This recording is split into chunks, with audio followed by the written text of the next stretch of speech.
Glória a Deus. Aleluia. Amém, irmãos?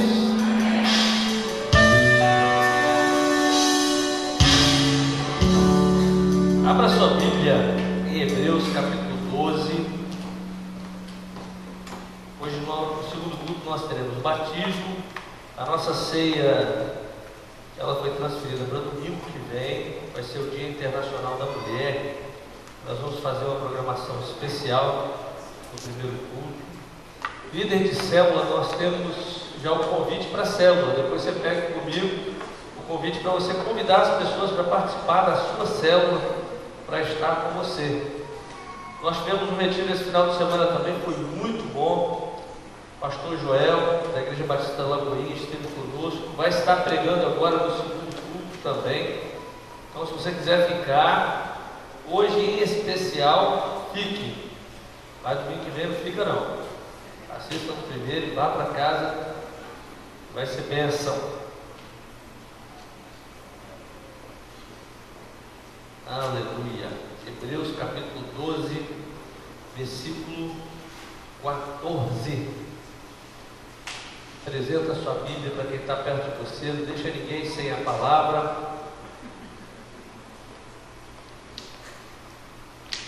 Começamos também esse final de semana nossas turmas de Casados para Sempre. Nós estamos com o nosso retiro de casais programado para novembro. Todos os casais que quiserem participar, vai estar conosco o pastor Silmar Coelho, vai ser muito bom. Então não perca essa oportunidade de ser edificado. A gente já abre agora no começo para que você tenha tempo para poder fazer a sua inscrição e parcelar o pagamento. Nós vamos fazer um hotel, muito bom hotel, preletor também, com tudo perfeito para que você e a sua família seja edificada. Hebreus 12, versículo 14, diz assim a palavra de Deus: esforcem-se para viver em paz com todos e para serem santos. Sem santidade ninguém verá o Senhor. Fala para quem está do seu lado: sem santidade. Mas fala mesmo, fala: sem santidade você não vai ver o Senhor. Sem santidade eu não vou ver o Senhor.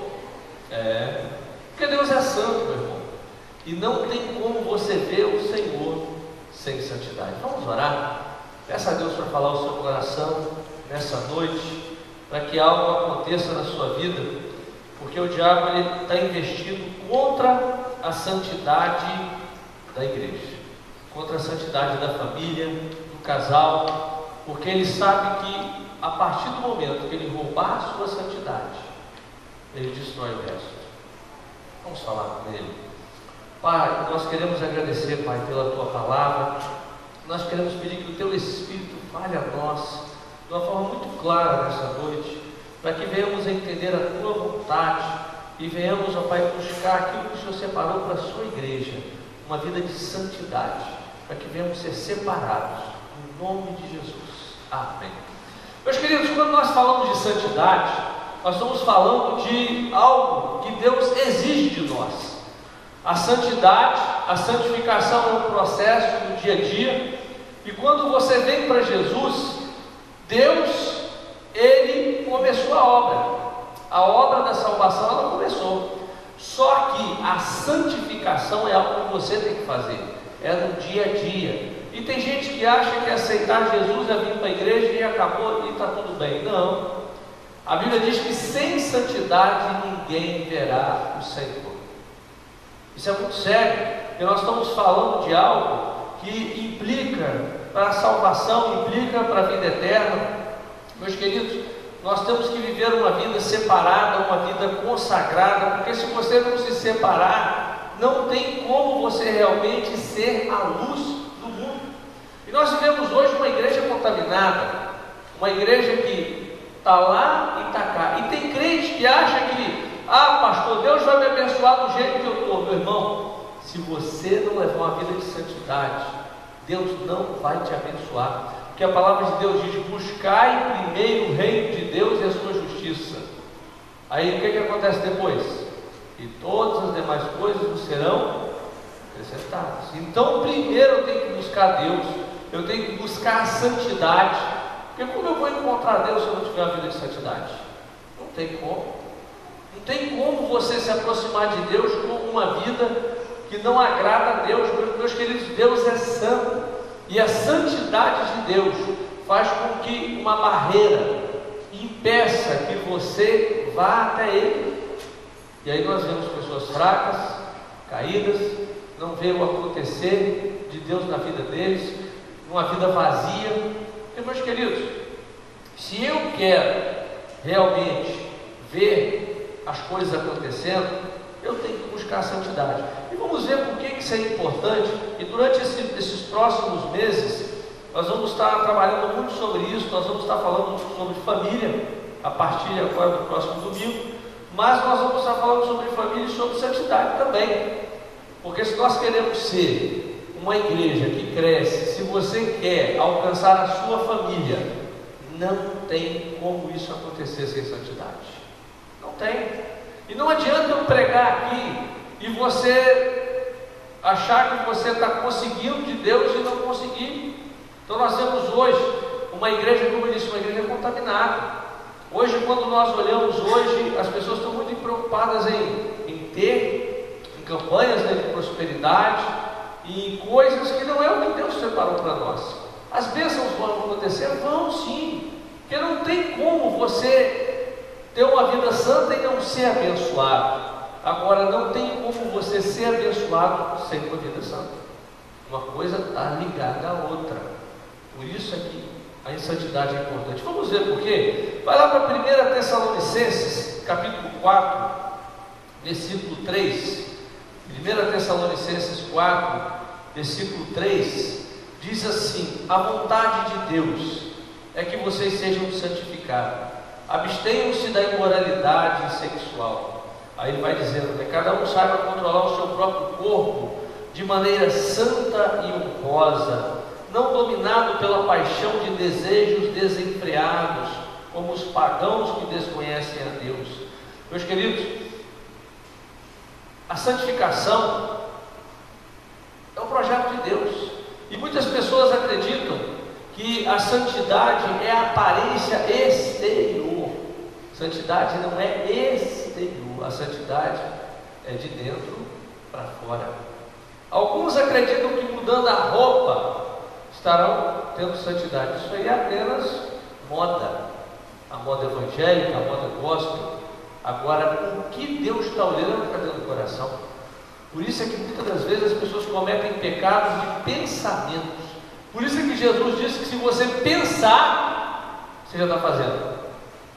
É sério. Por isso a santidade ela começa lá dentro de nós. Porque uma fonte não pode jorrar água boa e água ruim. Não é verdade? Tudo procede da onde? Do nosso coração. E meus queridos, a santidade não tem a ver com as vestes, mas tem a ver com a nossa forma de viver, o nosso linguajar. E hoje nós acabamos copiando as coisas do mundo. Na verdade, eu trabalhei muitos anos numa empresa que trabalhava no turno, e o pessoal fala, né, peão, né? Eu falo peão porque me chamava de peão, não tem problema. Mas eu lembro que a linguagem era diferente. E quando eu falava alguma coisa, vamos usar, não estou entendendo o que você está falando. O mundo tem uma linguagem, não é verdade?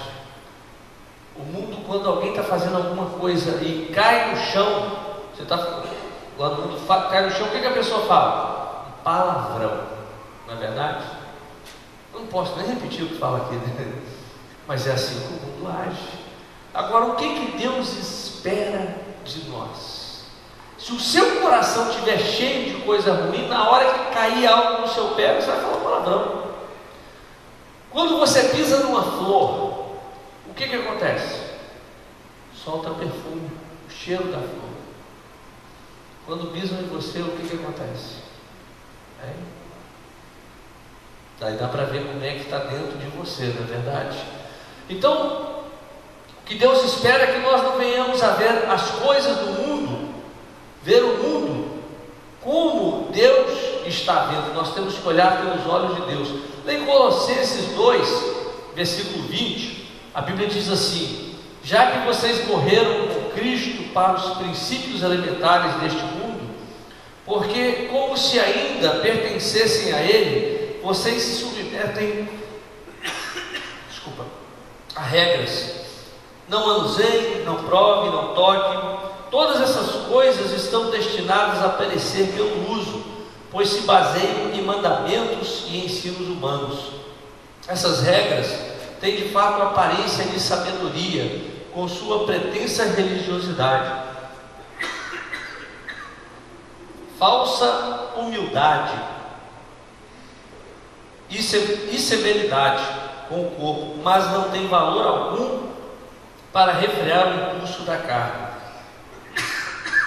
Desculpa, gente, bem gripado. Aqui, o apóstolo Paulo está falando sobre uma humildade fingida. Tem gente que é humilde, né? Fingido. Mas lá dentro mesmo, a pessoa está remoendo. Aparência de humildade é o que acaba acontecendo. A pessoa quer dar uma de humilde, e os fariseus faziam isso. Quando estavam jejuando, eles colocavam roupas surradas, deixavam um semblante triste, para ter a aparência de que estavam buscando a aparência de humildade.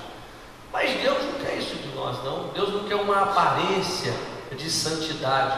Deus quer que as coisas comecem na nossa mente. É a nossa mentalidade que tem que mudar. O sacerdote no Velho Testamento, ele trazia na testa uma mitra. A mitra é aquele chapéu do sacerdote. E havia uma placa de ouro escrita: separado para Deus. E essa placa, ela era amarrada com uma fita azul. Por que com uma fita azul? Você vê que na Bíblia todas as coisas, elas têm uma importância muito clara. A fita azul queria dizer as coisas dos céus. Meus queridos, nós temos que pensar nas coisas que são do céu. A palavra de Deus em Colossenses 3:1 diz assim: portanto, já que vocês ressuscitaram com Cristo, procurem as coisas que são do alto, onde Cristo está sentado à direita de Deus. Mantenham o pensamento nas coisas do alto e não nas coisas terrenas, pois vocês morreram e agora a sua vida está escondida com Cristo em Deus. O que quer dizer isso? A nossa forma de pensar tem que mudar. Meus queridos, se você for olhar as coisas do mundo, você vai pensar no quê? Crise, violência.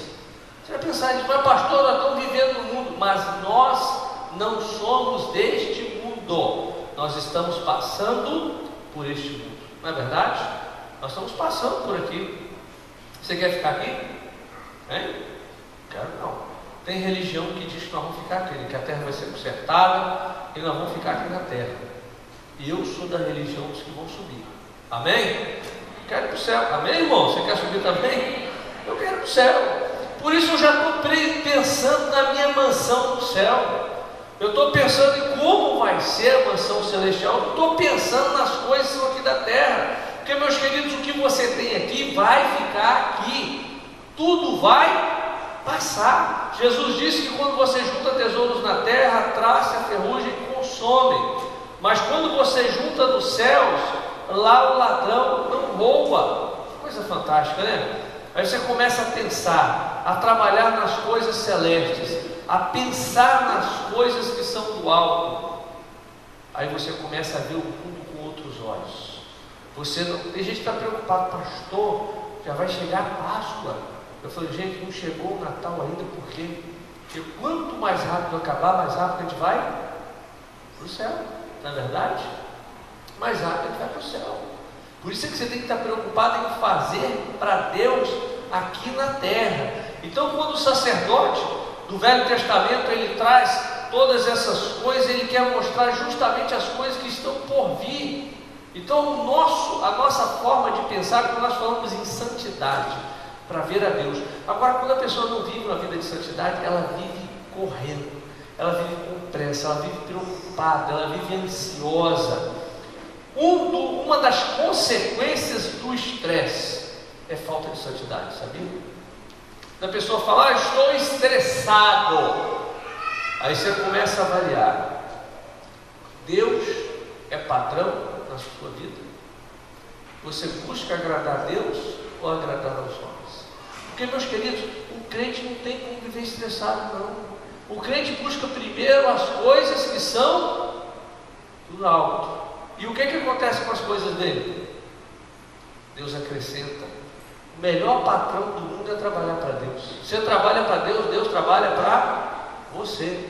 E tem gente preocupada em trabalhar para Ele. Aí você trabalha para você, você junta tesouros, você junta para quem? Hein? Eu nunca me esqueço. Um dia eu atendi no escritório, eram 3 irmãos. E esses irmãos, eles foram para ver a questão de partilha no inventário. E foi interessante que cada um desses irmãos, o pai deu educação, um citou, acho que 2 engenheiros e outro médico. E o pai deixou também um apartamento para cada um, ou seja, deixou eles tranquilos. E o pai morreu e sobrou a mãe. E a mãe viveu mais alguns anos. E no dia que a mãe morreu, uma das noras foi lá no apartamento e pegou todas as joias. Isso no velório. Pegou as joias. Aí pronto. Os 3 irmãos que eram unidos, estavam os 3 na mesa, um querendo pegar o outro. Aí depois falou comigo, se papai e mamãe tivessem gastado tudo o que tinham, a gente agora não estava brigando. Mas porque deixaram alguma coisa que está brigando agora por porcaria. Não é verdade? E às vezes as pessoas estressam tanto, passam por cima de outras pessoas, zombam de pessoas, humilham pessoas para conseguir recurso para morrer e deixar ir. Que coisa, né? Sendo que a vida é para ser vivida. E o que Deus dá para você é para você aproveitar, gente. Amém? Você tem dinheiro, você pode passear, passeia. A primeira você não diz. Passeia, viaja, aproveita, come bem, veste bem. É igual a história do homem que comprou a passagem de navio, na época não tinha avião, entre a Inglaterra e Nova York, e ele comprou um saco de rosca e levou junto com ele no navio. E dava a hora do almoço, ele tirava uma rosca e comia rosca e bebia água. E fez assim, foi uma semana de viagem. Quando chegou em Nova York, do navio, estava cumprimentando, né, todos os passageiros na descida do porto. E aquele homem, aí o capitão cumprimentando todo mundo, viu ele e falou: rapaz, eu não te vi em nenhuma das refeições do restaurante do navio, não te vi você no café, no almoço, no café à tarde, na janta, na ceia, você não estava em nenhum dos momentos. E aquele homem virou e disse o seguinte: o senhor acha que eu tenho dinheiro para isso? Já basta eu ter pago essa passagem tão cara, eu não teria dinheiro para ficar comendo lagosta, caviar, comer essas coisas caras. Aí o capitão disse o seguinte: olha, quando você comprou a passagem, já estava incluso 5 refeições por dia. Meus queridos, é assim, quando você aceitou Jesus, está tudo incluído. Mas o bilhete completo começa com santidade. A santidade, ela começa nos mínimos detalhes, nos pensamentos. Gente, leia Filipenses, capítulo 4, o apóstolo Paulo, ele diz o que nós devemos pensar. Uma vez um adolescente chegou para mim e falou: pastor, o que eu penso? O que eu devo pensar? O que a minha mente deve se ocupar? E ele perguntando sobre isso, eu falei: querido, vamos lá para Filipenses 4:8. Filipenses 4:8, a Bíblia diz assim: irmãos, tudo o que for verdadeiro, tudo o que for nobre, tudo o que for correto, puro, amável, de boa fama, se houver algo de excelente ou digno de louvor, pensem nessas coisas. Pronto. O que eu vou pensar? coisa boa, porque da nossa mente começa todas as coisas. Então, a Bíblia diz que a oficina vazia, a Bíblia diz não, o dito popular diz que a oficina vazia é a oficina do diabo, né? E quando a pessoa está com a mente desocupada, ele começa a pensar coisas erradas. E aí, bacana, tudo é errado. Por isso é que eu tenho que pensar nas coisas que são do alto. Mas o diabo, ele pode destruir a sua vida através de pequenas coisas. E a Bíblia diz que em todo o tempo sejam alvas as nossas vestes e nunca falte o óleo sobre nossa cabeça. O que é vestes? O que são vestes alvas? Uma veste alva, uma roupa limpa, é uma roupa sem pecado. Você acha que Deus, Ele vai entrar com você em qualquer lugar? Hein? Quando você está assistindo aquelas novelas, hoje, assistir televisão hoje é difícil, né? Eu não sei como um pai, eu tenho vergonha de assistir algumas coisas com a minha filha. Vou ser sincero, eu estou sentado com ela, a gente está vendo alguma coisa na televisão e de repente eu até troco de canal, desligo. Ela para e fala: minha filha, não tem como ver isso com você do meu lado, não. Nem sozinho eu consigo ver. Tal imoralidade. Beijo de mulher já virou coisa do passado. Está tendo relação sexual nas novelas. É coisa assim que você fica olhando e fala: meu Deus, não tem como. Será que Deus senta no sofá do nosso lado quando a gente está vendo essas coisas? Quando nós estamos conversando sobre a vida dos outros, porque a Bíblia diz que nós temos que conversar em salmos e hinos, Deus senta do lado para falar sobre isso? É um negócio muito sério, né? Quando nós começamos a pensar sobre isso, aí a pessoa se pergunta, porque, meus queridos, quando você dá brecha e você senta de frente à televisão para ver um filme imoral, ver algo imoral, você sabe quem senta do seu lado? Não é o Espírito Santo, não, é o diabo. Ele senta e dá gargalhada. Deus não senta. Infelizmente, aí o desejo de prostituição vem, de adultério, toda a carnalidade vem através daquelas coisas. A mídia trabalha dessa forma. O que é o marketing da televisão? Passa um sorvete, você sente o sabor na língua, não sente? Não dá vontade de ir lá comprar um sorvete? Não dá? É assim que eles trabalham. Eles vão te mostrando e mostram uma ilusão. Eu lembro que eu estava em São Paulo uma vez, fui a trabalho, e eu estava no aeroporto, e um amigo meu falou: rapaz, ali aquela artista da Globo. Aí eu olhei: cadê? Aquela famosa, não sei o que. Eu, tá. Aí eu esqueci o nome da mulher. Aí quando eu olhei, eu falei assim: não, rapaz, aquela mulher, ela é bonita. Ele falou assim: pois é, mas aí está sem maquiagem. A mulher desse tamanho, na novela ela parecia desse tamanho, mas com uma tampinha feia. Eu falei: meu Deus do céu. É isso que o diabo faz. Manequim 44 parece com 38. Aí a mulherada quer ser igual a ela, não vai chegar lá porque nem ela é. Nem ela é. O diabo, ele vai te seduzindo, vai te comprando. É assim que ele trabalha. Eu contei aqui, é uma piada, né? Mas é uma piada gospel. Mas diz que o político morreu e foi para o céu. Aí pastor político foi para o céu. Calma, gente. Ele chegou lá, dizem que primeiro chega no céu, né? Diz que esse político chegou no céu e veio a primeira, o homem que recebia lá no céu, gente, isso é uma história, isso aqui não é verdade não. Que recebia lá no céu falou: ó, primeiro você tem que ver o céu e o inferno. Não, mas eu queria ficar aqui no céu, parece ser um lugar bom, né? Estava com medo do inferno já. Falou assim: não, primeiro você tem que passar um dia no céu, depois um dia no inferno, depois você escolhe para onde você vai. E o político ficou um dia no céu, né? Voou para lá, voou para cá, cantou, foi muito bom, gostou. Aí chegou no final do dia, aí o anjo falou: agora você tem que descer lá no inferno para passar um dia no inferno. E ele foi triste, entrou no elevador e desceu e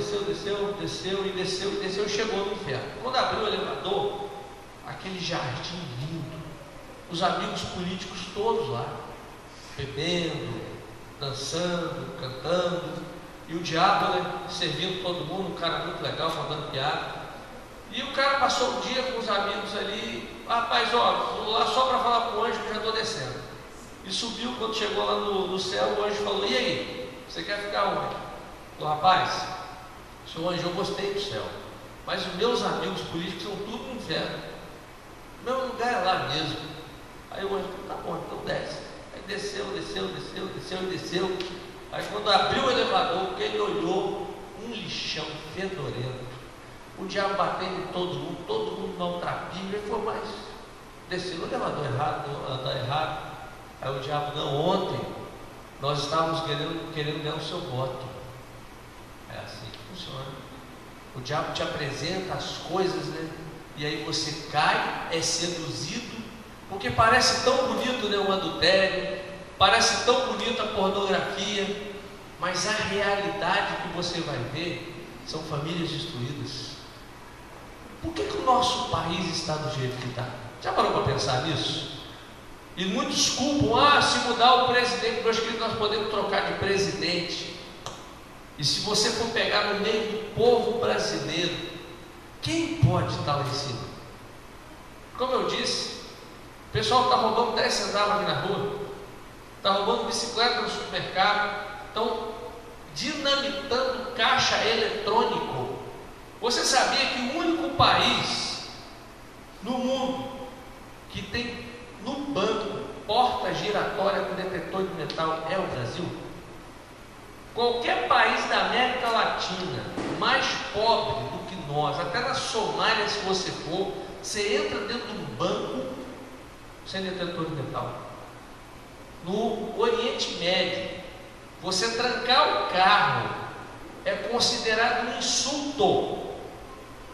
Eu tive no Egito, um país pobre, o pessoal deixa o carro aberto, com a carteira lá dentro, e o país é pobre, tem gente pedindo dinheiro na rua, mas você não vê ninguém roubando. É assim no nosso país? Por que isso? Porque a imoralidade começa dentro da televisão. Meus queridos, você pode ligar a televisão em qualquer país desse, você não vê uma novela brasileira passando do jeito que passa aqui. Não passa. Eles não aceitam, porque eles sabem que destrói as famílias. E nós que somos cristãos, nós estamos deixando a pornografia entrar dentro da nossa casa através de novela. E tem crente que não perde um capítulo e ainda torce para a mulher largar o marido para ficar com o amante. Tem crente torcendo. É porque ela é ruim, pastor. Ela não presta, a mulher é ruim, tem que largar mesmo e ficar com a outra. Mas quando você suja as vestes, vamos lá para Zacarias capítulo 3, de 1 a 7. Zacarias 3, a Bíblia diz assim: e ele mostrou-me o sumo sacerdote Josué, estava diante do anjo do Senhor, e Satanás estava à sua mão direita para lhe opor. Mas o Senhor disse a Satanás: o Senhor te repreenda, Satanás. Sim, o Senhor que escolheu Jerusalém te repreenda. Não é este tição tirado do fogo? Josué vestido de vestes sujas, aqui, vestes sujas, é pecado, estava diante do anjo. Então respondeu aos que estavam diante dele, dizendo: tirai-lhe estas vestes sujas. E a Josué disse: eis que tenho feito com que passe diante de ti a tua iniquidade, e te vestirei de vestes finas. E disse eu: ponham-lhe uma mitra limpa sobre a sua cabeça. Aí a mitra é justamente aonde está a santidade. E puseram uma mitra limpa sobre a sua cabeça e vestiram-no das roupas. E o anjo do Senhor estava em pé. E o anjo do Senhor protestou a Josué, dizendo: assim diz o Senhor dos Exércitos: se andares nos meus caminhos e se observares a minha ordenança, também tu julgarás a minha casa e também guardarás os meus atos, e te darei livre acesso entre os que estão aqui. Meus queridos, como eu falei, a pessoa Se você está com as vestes sujas, você pode santificar. O sangue de Jesus não é detergente para você ficar pecando e limpando as vestes, mas o sangue de Jesus nos purifica de todo pecado. Duas coisas nós temos que tomar cuidado. Primeiro, tem gente que peca premeditadamente, aí acha que, não, o sangue de Jesus ele vai me purificar, vai me limpar, e eu vou ficar limpo em folha e beleza. Meus queridos, quem faz isso está zombando, como diz Hebreus 8, está zombando do sacrifício da cruz. O que é pecado premeditado, pastor? Bem, vamos lá, vamos começar com uma coisa simples. O cara sai de casa, já bota uma camisinha na carteira. Eu vou encontrar fulana de tal e vou fazer algo. Isso é premeditar o pecado. Eu vou roubar em tal lugar, ou seja, já sai com erro. Eu vou mentir no trabalho. Eu vou enganar alguém. Isso é premeditar. Pastor, tem perdão para esse tipo de pecado, meus queridos? A consequência do pecado, ela é muito séria na vida das pessoas. Nós temos que tomar cuidado com isso. Davi, a Bíblia diz que foi homem segundo o coração de Deus. Davi pecou, premeditou o pecado, premeditou a morte de Urias, e ele achou que estava tudo tranquilo, ninguém estava vendo, ele era rei, ninguém ia poder fazer nada. O que aconteceu na casa de Davi? Primeiro, o filho do adultério morreu. Segundo, dentro da casa dele entrou uma brecha. O filho, Aminon, violentou a irmã Tamar, praticou incesto. Absalão, irmão de Tamar, foi lá e matou Aminon. E depois Absalão se deitou com as concubinas de Davi. Você vê como a consequência de um erro é que vem sobre a casa.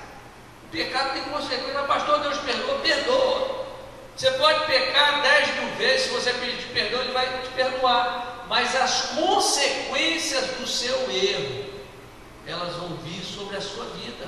Vão vir sobre a sua vida financeira, sobre a sua vida emocional. E aí não adianta você ficar falando, mas Deus só me perdoou. Perdoou, mas a legalidade que foi aberta, ela está ali, meu irmão. Por isso é que nós temos que tomar cuidado naquilo que nós vamos fazer. Porque quando você faz concessão, essa concessão ela vai entrar na sua casa. O que acontece hoje?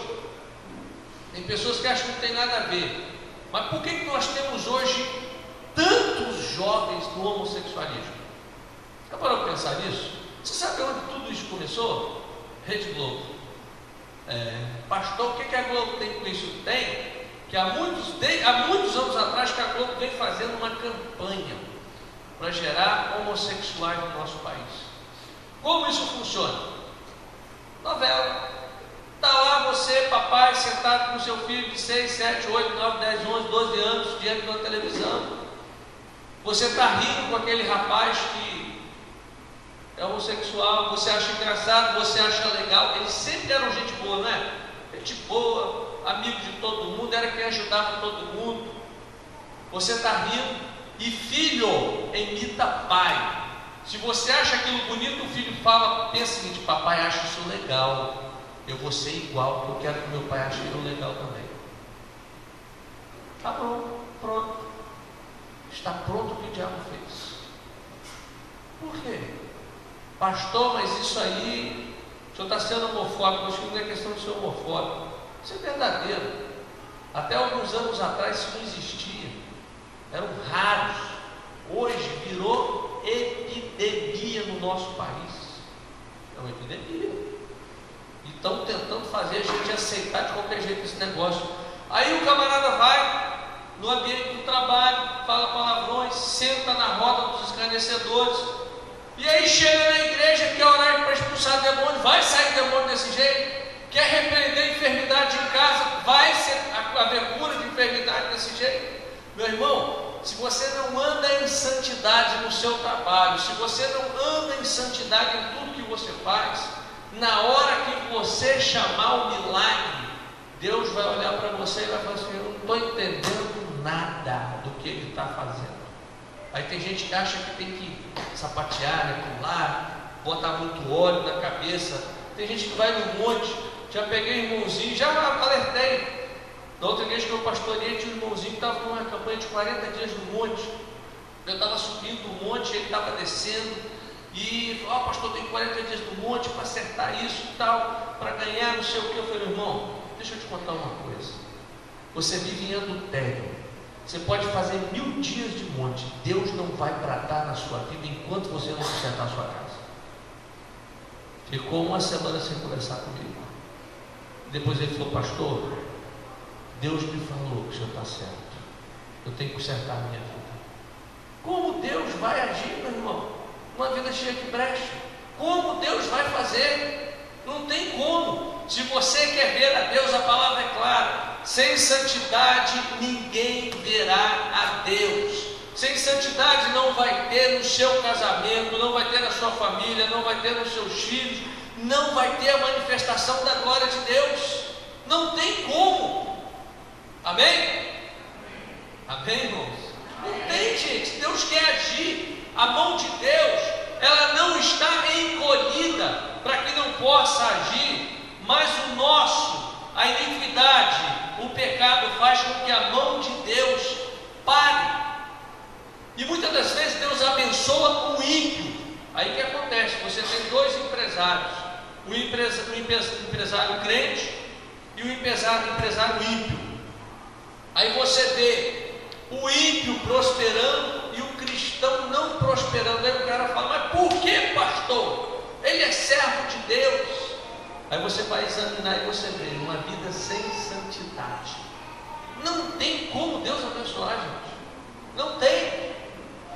Aí o ímpio Deus até faz prosperar, mas o servo de Deus que brinca com ele, não tem como. Aí você vê como é algo sério. Em Zacarias 3 você vê que o próprio Satanás, ele foi diante de Deus questionar as vestes de Josué. Ele foi questionar. É assim que acontece. A Bíblia diz que o diabo, ele está ali para nos acusar. Dia e noite ele acusa. Ele está ali. E ele fala: Senhor, como o Senhor pode abençoar fulano? Como é que o Senhor vai abençoar a vida dele? Olha lá o que ele está fazendo. Olha como ele fica na internet. Olha a vida dele de pornografia. Olha a vida dele de mentira. Olha os pensamentos. O diabo não sabe não, mas o diabo é psicólogo. Olha como é que ele anda. Tem como o Senhor abençoar ele? E aí Deus, ele tranca a bênção, porque não tem como acontecer. Mas, meus queridos, a santidade, olha o que a santidade faz. 2 Timóteo, capítulo 2, 21, diz assim: se alguém se purificar dessas coisas, será vaso para a honra, santificado, útil para o Senhor e preparado para toda boa obra. Meus queridos, se alguém separar, se você se separar, se você, esse texto fala sobre pecados, se você separar, se você se tornar apto, sabe o que vai acontecer? O fluir de Deus vai acontecer na sua vida. Vai acontecer. Você vai ser um reparador de brechas. Em Lucas capítulo 4, nós vemos quando Jesus, ele é batizado, recebe o Espírito Santo de Deus, e a Bíblia diz que ele foi levado ao deserto pelo Espírito para ser tentado, para ser provado. Meus queridos, quando nós chegamos para Jesus, nós seremos provados. Amém? Amém, gente? Está preocupado com isso?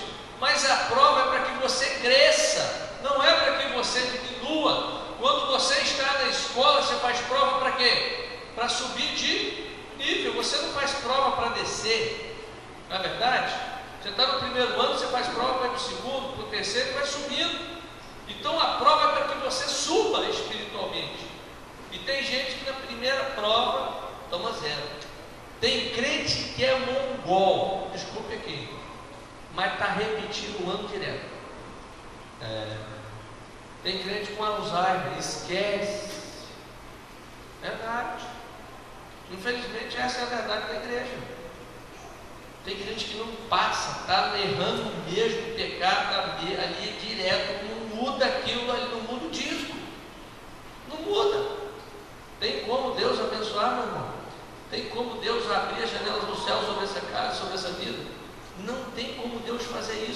Aí Jesus vai para o deserto, ele foi tentar, resistiu.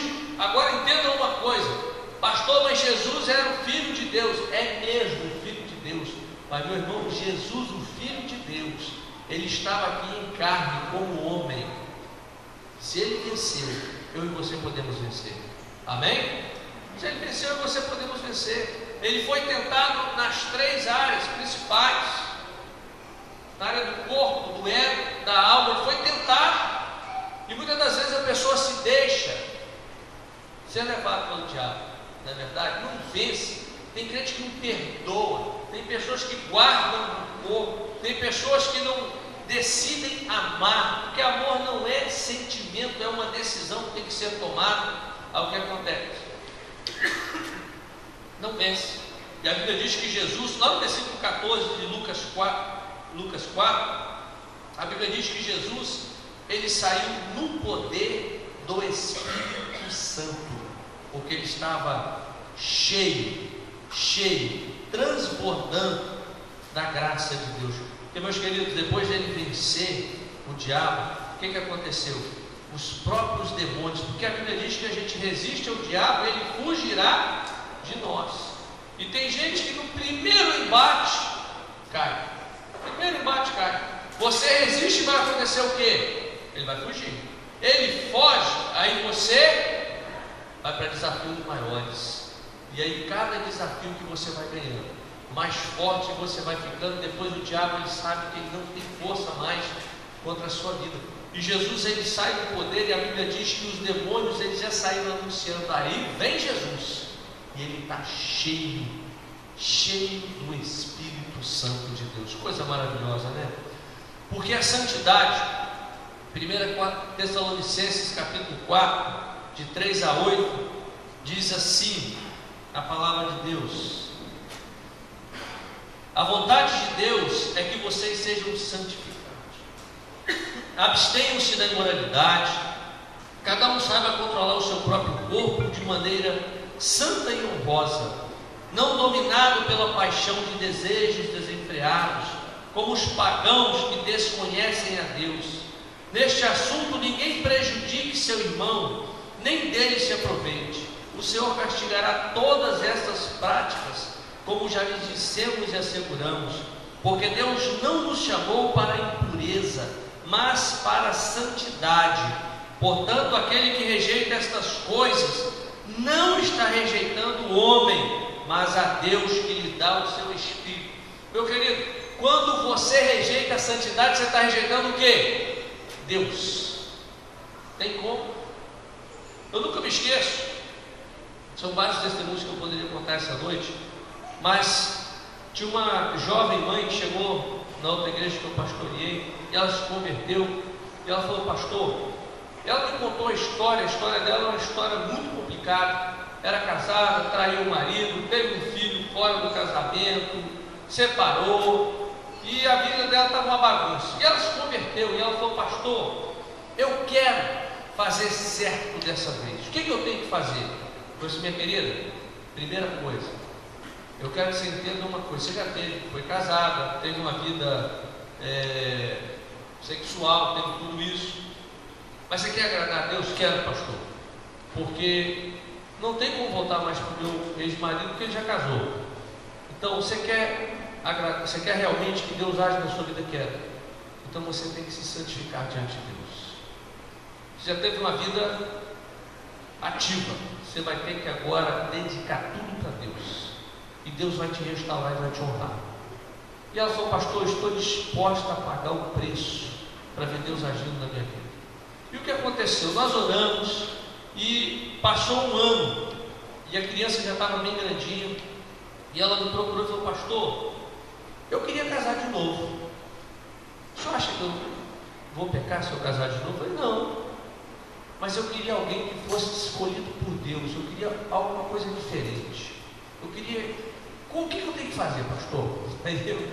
Eu falei: minha filha, nós vamos orar pelo seu futuro marido, mas lembre-se de uma coisa: você vai conhecer ele dentro da igreja, você não vai conhecer ele lá na festa, você não vai conhecer ele no mundão, você vai conhecer ele dentro da igreja, e vai ter que ser alguém que vai amar você e o seu filho. Você está disposta estou disposta, pastor. E eu orei com ela, e eu falei, você vai conhecer aqui, e falei, você vai conhecer no culto de sexta-feira, que era o culto que dava menos pessoas na igreja. Na sexta-feira você vai conhecer sua filha, seu marido. E aí passou um tempo, passou 1, 2, 3 meses, e ela falava um pouco de inglês, e chegou na igreja, houve um acidente de um rapaz, né, um escocês que trabalhava na Nevar, e o irmão dele veio do Brasil para visitar o irmão que estava acidentado, estava no hospital, e um amigo levou na igreja. Chegou na igreja, a gente começou, fez o culto, ele era família evangélica. Ele falou, pastor, eu queria assistir o culto. Aí eu lembrei que essa jovem falava inglês. Eu chamei ela e falei assim, você vai sentar do lado dele e traduz a mensagem para ele durante o culto. E ela, beleza. Então durante o culto ela traduziu a mensagem, terminou o culto, foram comer pizza, e ela casou e foi para a Escócia. É assim que Deus trabalha. Quando você se separa para Deus, Deus separa melhor para você. Não importa como é a sua história, importa é que quem vai escrever a sua história é Deus. Sua história pode estar toda destruída, mas quando você se aproxima de Deus e você decide levar uma vida de santidade, meu irmão, quem vai escrever o final da história é Deus. Amém? É Deus que escreve o final da história. Por isso não importa como a história começou, importa como ela vai terminar. É isso que é o importante. Talvez você teve uma vida toda errada, você fez um monte de coisa que desagradou a Deus. Agora que você conhece a Deus, decida fazer diferente. Decida fazer diferença. Coloque no seu coração, eu vou ver Deus. Meus queridos, Adão, todo dia, Adão passeava caminhando com Deus. Adão era um homem santo. Ele não conhecia o pecado. E ele andava em santidade com Deus. E todo dia ele conversava com Deus. Quando Adão pecou, ele perdeu os passeios da tarde. Agora, quando Jesus veio e morreu na cruz, ele resgatou para nós o passeio e conversar com Deus toda tarde, todo dia. E como é que eu faço isso? Santidade. Sem santidade, ninguém verá a Deus. Agora nós vamos falar diferente. Com santidade, eu verei a Deus. Fala para você mesmo. Com santidade eu vou ver Deus. Com santidade eu vou ver Deus no meu casamento. Eu vou ver Deus na minha família. Eu vou ver Deus no meu trabalho. Eu vou ver Deus em todas as coisas que eu faço. E meus queridos, quando eu busco primeiro o reino de Deus, pode ter certeza, todas as demais coisas serão acrescentadas. Corta da sua vida. Corta da sua vida aquilo que te impede de ter santidade. Faça um jejum de televisão. Nós vamos começar agora em março. Nós estamos começando um propósito. Os líderes de célula já receberam o livro Santidade para Ver a Deus. Se você quer esse livro, procura a secretaria da igreja. O livro está saindo a R$2, que é o custo mesmo do material. Você pega esse livro e começa a buscar, a ler e a saber sobre santidade. Nós vamos trabalhar sobre isso durante 2 meses nas células. Daqui a 15 dias nós vamos começar o propósito de Daniel, 21 dias buscando santidade. Porque, meus queridos, eu quero ver Deus fazendo algo sobrenatural na sua vida e na sua casa. Enquanto as pessoas falam em crise, nós que veremos a Deus, nós veremos o sobrenatural. Amém? Quando Lázaro estava morto, Jesus disse: se você quer, você verá a glória de Deus. Jesus falou isso para Marta e para Maria. Se você quiser, você vai ver a glória de Deus. Você quer ver a glória de Deus na sua casa? Você quer ver a glória de Deus na sua família, na sua vida, em todos os sentidos, vida financeira, em todos os sentidos você quer ver a glória de Deus? Santidade. Não existe outro caminho. Você quer atrair a presença de Deus para a sua casa? Santidade. Porque a santidade vai fazer com que santidade nos negócios vai fazer com que Deus se aproxime dos seus negócios. Santidade na sua conduta, forma de falar, vai fazer com que pessoas santas se aproximem de você. Santidade no seu casamento vai trazer a bênção de Deus sobre o seu casamento. Santidade na sua casa vai atrair a presença de Deus. Meus queridos, a presença de Deus nas nossas casas faz algo fantástico, traz o sobrenatural. A presença de Deus traz cura. A presença de Deus traz dispensa cheia. A presença de Deus, a Bíblia diz que a mulher santa santifica o marido. Por que Paulo fala isso? Porque homem é difícil, e Deus sabe como quebrar o coração de um homem. O coração do homem começa a ser quebrado por uma mulher santa. Uma mulher santa consegue quebrar, transformar a sua casa. Porque quando você está em santidade, todos na sua casa começam a ver a Deus. Deus quer fazer o sobrenatural. Vamos ficar de pé. Você quer ver a Deus? A nossa religião, ela é baseada não em uma imagem. Vocês não veem aqui uma cruz, não tem uma imagem de um homem crucificado, não tem a imagem de uma santa. A nossa religião se baseia em algo espiritual. Tem muitas pessoas que falam: eu não consigo sentir Deus, pastor, eu não consigo orar. Porque não tem santidade. Porque quando você está em santidade, a sua vida enche-se da presença de Deus. Você sente Deus. É algo fantástico. Jesus, ele não veio em um tempo onde as pessoas podiam tirar fotografia. Se Jesus viesse hoje, seriam bilhões de selfies.